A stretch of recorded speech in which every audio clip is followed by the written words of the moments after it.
Welcome to the How Institute for Society's podcast, How Conversations, where we talk with courageous and authentic leaders about how we can build and nurture a culture of moral leadership throughout society.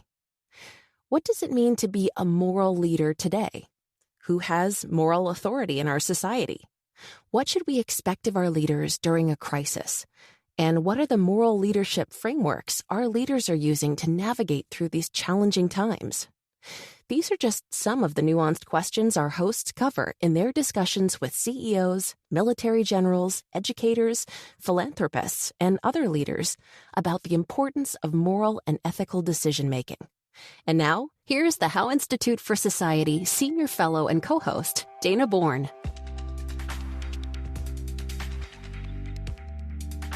Hello.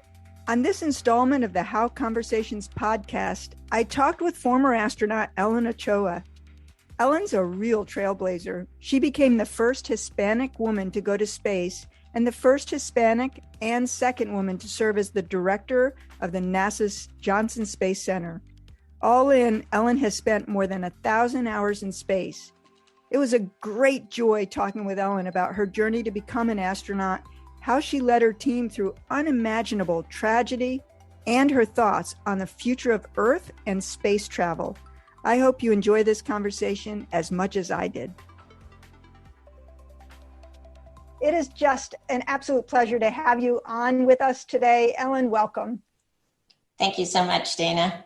How is it that you got started on this trailblazing and innovative journey? Well, in some ways it just seems a little bit like a random walk. I had no idea that's where I was headed. I hardly took any science in high school, just biology.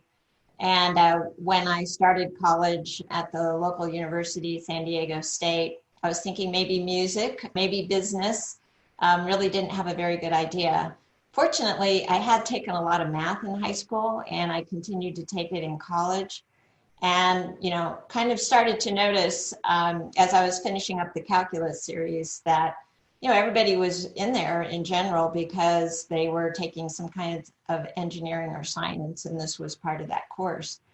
So I went to talk to a couple different professors. One was in the electrical engineering department. He clearly was not at all interested in having me in the department. He said, well, we had a woman come through here once.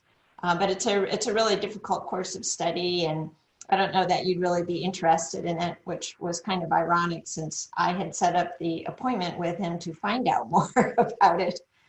But luckily I got a very different reception when I went and talked to a physics professor who seemed excited that I was interested in physics, told me about some careers, different ways that you could go if you studied physics, which was hugely important because I didn't have any idea really.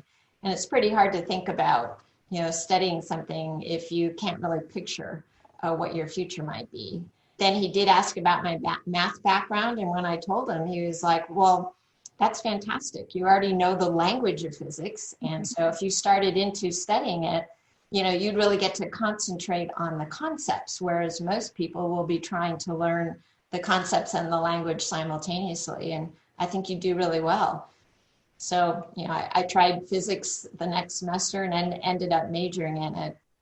Well, there is a quote, I think it's a sticker for NASA that says failure is not an option. And there must have been just amazing pressure on you to not fail. How did you cope with that? Well, all throughout school where I was often one of the only women in the class, certainly only Hispanic women, I just tried to take things one step at a time.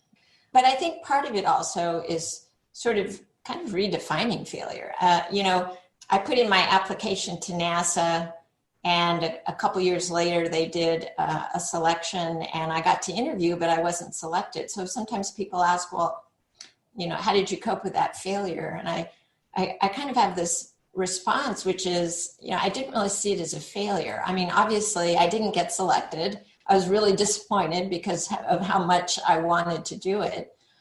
But, I knew the odds were low, and it didn't make me feel like for some reason the qualities that I brought were not valued. It's just there were a lot of really good candidates. And I had the chance to go to Johnson Space Center for the first time, to meet other astronauts, to find out about the job, to get some ideas of what might make me a better candidate in the future.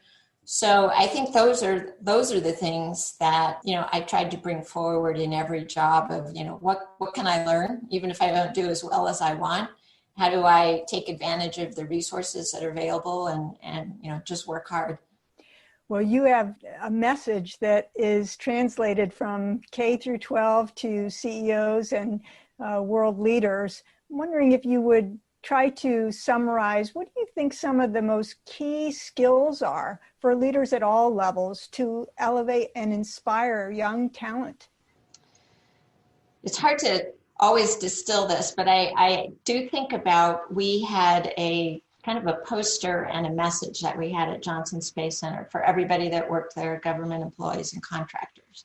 And it was just called JSC, Johnson Space Center, Expected Behaviors. And it had 5 things on it: be trustworthy, be respectful, be accountable, be open-minded, and be a key player. And that was something that we wanted every single person that worked there to demonstrate every single day. And it didn't matter if you were a new employee or if you were a senior leader there. Those were the behaviors that were important and that we really wanted people to demonstrate. So I think that's something that I would just pass on to young people. Well, you spent a lot of time in NASA, and the culture there is quite a culture of innovation. And how would you distill like one leadership skill that you really honed in your time at NASA? One of the things is there's so many things that take your time and attention. How do you prioritize? And what is your purpose? And I kind of point to some of my colleagues in the astronaut office who were from the Marines, that they used to tell me, hey, Ellen, there's 2 things: accomplish the mission and take care of your people. Now, clearly, when I was an astronaut and I was assigned to a flight, it was very, very clear. There were priorities for that flight, objectives, and, my job was to make sure they got done. When you're director of an entire center that does a whole variety of things, it gets a little more diffuse. And sometimes it's a little harder to say, well, what is it that I specifically am doing? But at that level, you realize, okay, the mission isn't just the programs that we are assigned to today and the skills we need to carry them out. It's thinking about what may be coming 10 years down the road and making sure that we're prepared. Are we bringing in people with skills today that we're going to need 10 years from now? Or are we sort of basing it on the past? Are we looking at our facilities? Are we encouraging people to bring in new ideas? Are we forming new partnerships, using new technology, changing our processes and procedures? I would tell my folks, if there's any process that we do today that we're doing the same way from 5 years from now, we're not going to retain our leadership role. Other people will absolutely pass us by. So, just defining your purpose and priorities and of course, that focus on the people. Yeah, mission, people, and, that innovative lens as you're evolving, right? To continually question and change. And yet you also have had to lead during crisis. And I hate to take you back to this time, but you were in the Johnson Space Center when the Columbia disaster happened. The Space Shuttle Columbia explodes in the skies over Texas today. 2003, Space Shuttle Columbia was returning home from its 28th mission when disaster struck. All 7 crew members on board were killed. Well, there's going to be a period of mourning in this community. And you had to be hurting personally yourself. How did you lead as a moral leader during those crises times? Well, it, kind of comes back to those 2 things: accomplish the mission and take care of your people. And I would say the mission at that point was 2 things. One, we still had people in space on the space station, and it was clear we were not going to be able to fly the shuttle for some period of time. We didn't actually even know if we were ever going to fly it again. We had to make sure we were taking care of those people and thinking about how we continued to operate the space station. I think one of the hardest things about responding to all of that was when the accident investigation report came out. And one of the things they faulted was really the organizational culture. And they talked about we relied too much on past success rather than sound engineering practices. That there were some organizational barriers which prevented effective communication of critical, safety information even during the mission. And maybe an informal chain of command where some of the decisions were sort of made outside of the processes that we would normally have. And it was hard because NASA kind of prided itself on doing those things well. And everybody had to realize, we had not done them well and that we had some changes that we had to make. Yeah, you're bringing together really the technical piece of it and the human piece of it so beautifully. And, you have 3 patents, at least, and patents don't just happen. So there's a lot of science and iterative trial and error and failure and rebuilding. As you think about that scientific process of coming to have 3 patents and moral leadership, what are the things that translate from that work to leading as a moral leader? Well, I think one of the most important is just being open-minded, right? You follow the data, you look to others and their ideas when, as you are doing your own research or trying to come up with your own new ideas and you're learning from your own experience. I think redefining failure, again, is important. Certainly in the research and development sense, it's an expected part of the process. You didn't get the results you expected. Well, what does that mean? Does that mean your hypothesis isn't correct? Does that mean maybe the experiment that you design needs to be designed a little bit differently? It's really only failure if you sort of ignore the facts or don't follow up with exploring other causes for, the results that you're getting.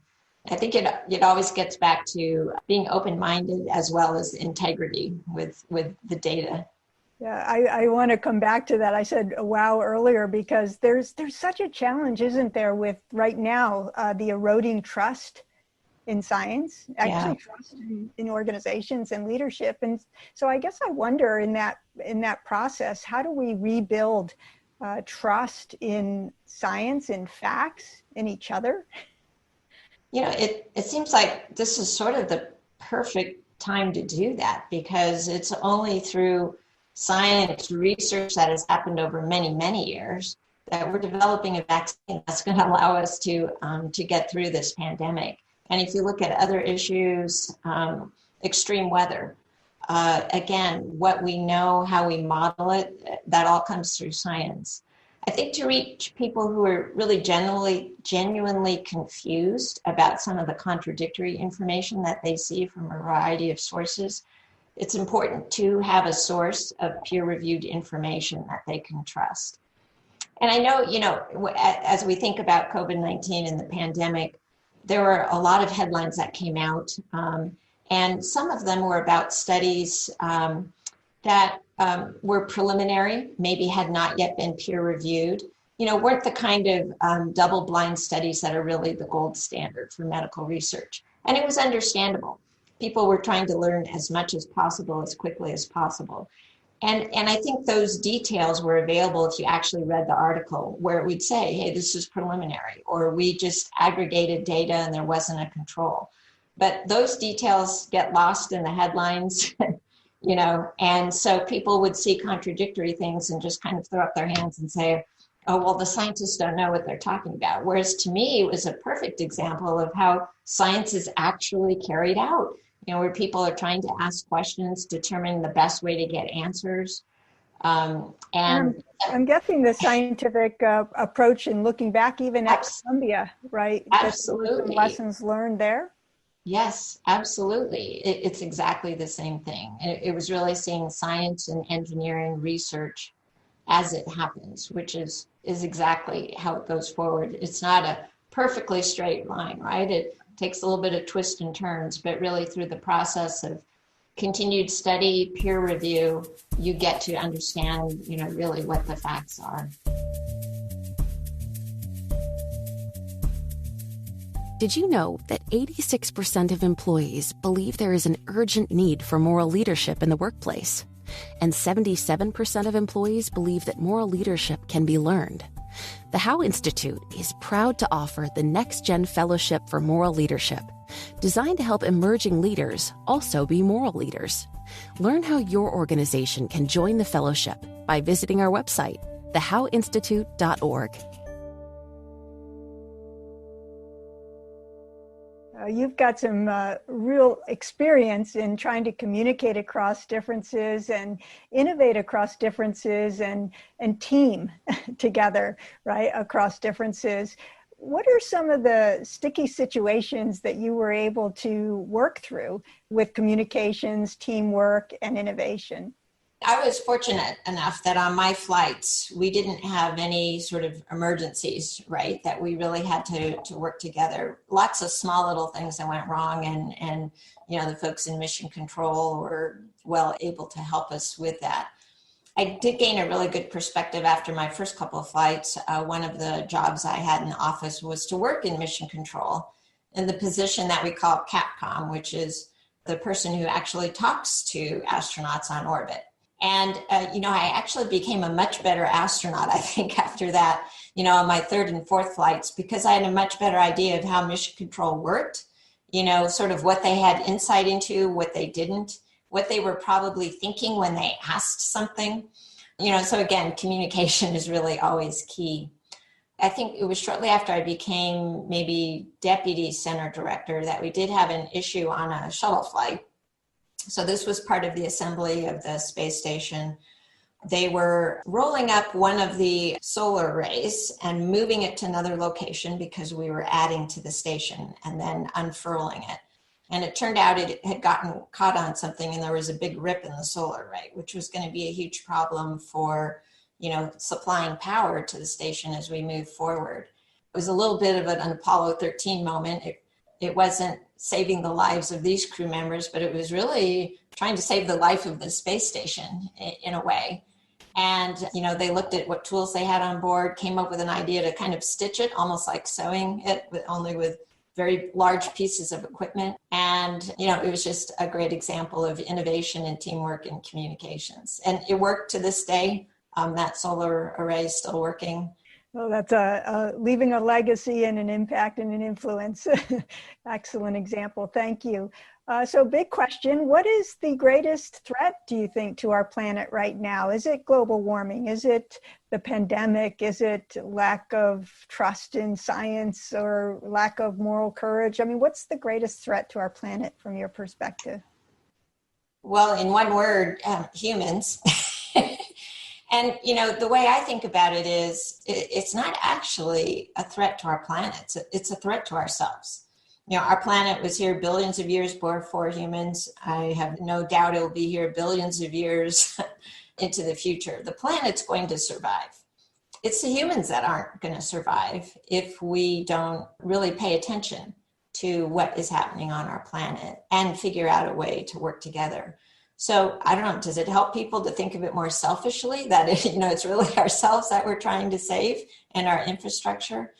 We have brilliant people who've come up with ways to monitor our planet, to measure changes, use that data to build and improve models, become better at forecasting future changes. So there's no doubt in my mind we also have the ingenuity to mitigate these changes, to adapt. So it's really more about the collective will and the urgency to do so. And I would say that also encompasses the other things that you mentioned, the trust in science and moral courage. That's where it comes in. It reminds me of, organizational surveys where the question, the greatest strengths or the greatest weakness, and the greatest strength is the leadership. The greatest weakness is the leadership. Exactly. And so maybe, the greatest threat is humanity, but the greatest, hope is humanity. So with that, I guess I'd like to focus on a view that you have shared, and it's from space, looking down at the Earth and at the planet. And you said it's all one and it's all connected. And to see that must be, build humility of just how small we are, but really how vast and connected we are. And I must say it's a little bit hard to keep my concentration because I'm looking out the aft windows at some great views of South America right now. How has that influenced you in having that experience and sharing that vision? Well, definitely the whole experience of being in space is humbling. And one thing that I was always very conscious of was that it was only because of thousands of other people that I had made it safely to space in the first place. And clearly I was counting on them as well for my own safe return. So it certainly made me respect the whole team. But as you do have this amazing view of the Earth, you're orbiting every hour and a half, and you do see it as one connected system. You can see the oceans and the continent. A couple of my flights, we were studying the atmosphere, so very conscious of that. And you don't see it as these many, many different artificial divisions that humans feel so compelled to create. And I think it's a wish that astronauts have, that more people could see it as this whole one connected system. You can't really see the strife, that is actually happening on Earth. And we should be able to take care of each other and the planet. And you definitely have that thought when you're looking down on Earth from space. That's fascinating. Well, our founder and chairman, Dov Seidman, has the book How, and we have a moral leadership report, which I know you've reviewed. And two of the practices are both practicing and demonstrating humility and also seeing the humanity in everyone. And I'm kind of curious if you would talk a little bit about, it's this one, like we're all interconnected, and that's very humbling. But then how do you go from that place to actually distinctively seeing the humanity in each person? I think part of it is just realizing that every person that is working in this great endeavor that I got to be part of, human spaceflight, is helping to make it happen. It didn't really matter what the position was. I used to joke that the government procurement regulations were much harder than rocket science, and that we depended on people who knew those extremely well and could procure the goods and services that we needed to do our job. So, one of the things that I did when I was director at Johnson Space Center is, I was talking to some employees at one time, and one of them who had been there 20, 25 years said, well, she'd never been in mission control. She worked in, I forget what it was, it, might have been human resources, sort of one of the mission enabling areas. And I just remember thinking, it is so sad that there is anybody who works at Johnson Space Center that hasn't been in mission control. And it was clear there was a lot of people. So one of the things we instituted was just the ability for supervisors to arrange tours, whether it was, mission control or some of our other astronaut training facilities or out at our aircraft ops division. So that they could feel more a part of the mission. They might work, in a cubicle all day, but they were making all of this happen. A lot of the talk is about colonizing Mars, and I'm just wondering what your thought is will that happen? When will that happen? And are you going to volunteer to be a pioneer? Well, I always tell people we'll travel to Mars when we decide to do it. Sure, there's big and interesting technical and operational challenges, but I don't see there's anything there that's insurmountable. So again, it's really sort of more about collective will. And I guess one of the things that I will have going for me, especially more and more as the years go by, is that there will be less risk to me from the radiation environment, because the older you are, the less impact it has on your total lifespan, which is how they measure risk from it. So believe me, when John Glenn went back into space at age 77, like every current and former astronaut thought, that could be me someday. Well, we hope that is a thought that you keep entertaining. And we know that your innovation, your trailblazing, your curiosity, And you're embracing that, focus on the mission and always focus on the people, and the people will take care of the mission, is clearly who you are and how you are as a moral leader. Ellen, I just want to say thank you so much for sharing your time and your wisdom with us about this moral leadership journey. You do inspire, and I'm just so grateful for you. Thank you so very, very much. Thank you. I really enjoyed it.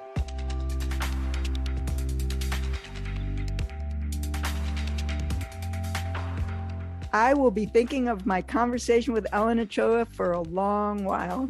Thank you for listening, and thank you to our mission partners, Levi Strauss & Company, MasterCard, and the Ford Foundation for their support. If you enjoyed this conversation, please consider subscribing, rating, and reviewing and sharing. It's going to mean a lot, and it helps us get other ears on our podcast. Please join us again next time. The How Institute for Society seeks to build and nurture a culture of moral leadership, principled decision-making, and values-based behavior to elevate humanity. To learn more about our work, please visit our website, thehowinstitute.org, and follow us on LinkedIn and Twitter at The How Institute.